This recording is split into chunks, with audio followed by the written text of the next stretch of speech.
Life Audio.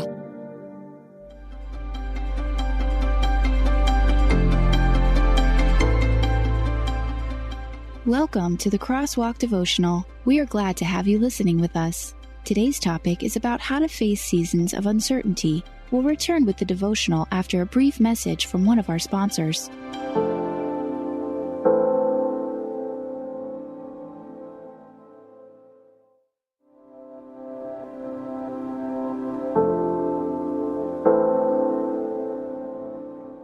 How to Trust God in Uncertain Seasons by Christine Perry. My flesh and my heart fail, but God is the strength of my heart and my portion forever. Psalm 73:26. Have you ever wondered if God has forgotten you? Have you been crying out to Him and all you hear is silence? Have you been desperate to know where He was leading and what He was doing? Life can be hard. Life comes with seasons of uncertainty. Perhaps you're facing a season of unemployment, infertility, a health diagnosis, a broken relationship, the lack of a relationship, or the loss of someone you love. It can be a dark and scary place to not have answers on where your next meal will come from, but the doctor's report might say, if there will be a marriage or family for you, or how you will move forward without your loved one. In seasons of uncertainty, it can be hard to know what the Lord is doing or why He has allowed you to face what you're going through. You may be asking yourself, does God even see the tears I've cried? Has He heard the prayers I've prayed? The answer is yes. God is always working and He is always in control. However, God's thoughts are higher than our thoughts and His ways are higher than our ways. Isaiah 55:8-9. If we understand God's ways, He wouldn't be God. But how can we find the courage to keep pressing ahead today? How can you endure this season when you feel like your prayers are falling on deaf ears and the place you feel God has led you resembles a desert? The answer is this: renew your mind with God's promises and never, never give up. The Christian walk is like a marathon. There will be seasons in your walk, just like when you run a marathon, where you feel like you've hit a wall. When I ran my first marathon, halfway through I hit a wall that I thought would have taken me out of the race. I had discomfort in my hip that wouldn't cease. Suddenly I began to doubt I would finish. I had to fight through the mental wall by telling my feet to take one step at a time.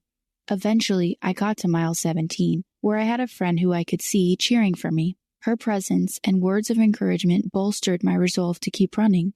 In your walk with the Lord, you will hit spiritual walls. When you do, you have to hold tight to the promises of God, one promise and one verse at a time. And if you have a Christian friend, ask them to pray for you. The enemy of our souls wants us to doubt that God even cares. He wants to make us feel completely alone and discouraged. He does everything in his power to tempt us to throw in the towel because he knows he has already lost and wants us to lose too. Regardless of your situation, God is still on the throne. He has the final say. His plans will not and cannot be thwarted. Job 42:1-2. And even when we are faithless, He remains faithful. 2 Timothy 2:13. No situation we face in this life will ever be too hard for God. Intersecting life and faith. It's okay to go to God with your tears, hurt, doubts, and frustration. Even David cried in Psalm 13, "How long, O Lord, will you forget me forever, having sorrow in my heart daily?"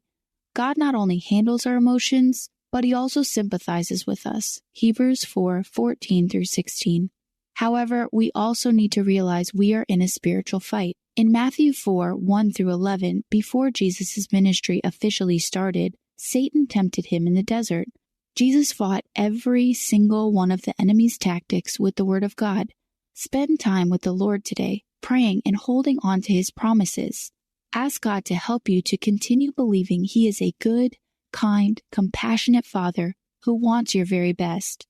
Then continue holding on to the truth that God sees you, God hears you, God is for you, and nothing is impossible for God. We need never shout across the spaces to an absent God. He is nearer than our own soul, closer than our most secret thoughts. A.W. Tozer, The Pursuit of God. Further reading. Remind yourself of these promises. God sees. She gave this name to the Lord who spoke to her, "You are the God who sees me." For she said, "I have now seen the one who sees me." Genesis 16:13. God hears. I cried to Him with my mouth, and He was extolled with my tongue. if I regard iniquity in my heart, the Lord will not hear. But certainly God has heard me. He has attended to the voice of my prayer. Blessed be God, who has not turned away my prayer, nor his mercy from me. Psalm 66, 17-20.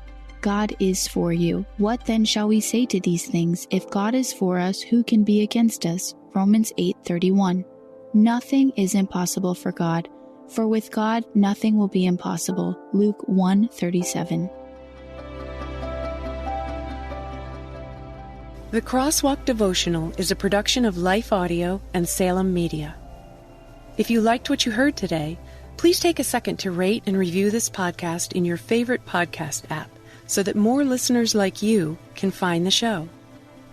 For more faith-filled, inspirational podcasts, visit us at lifeaudio.com.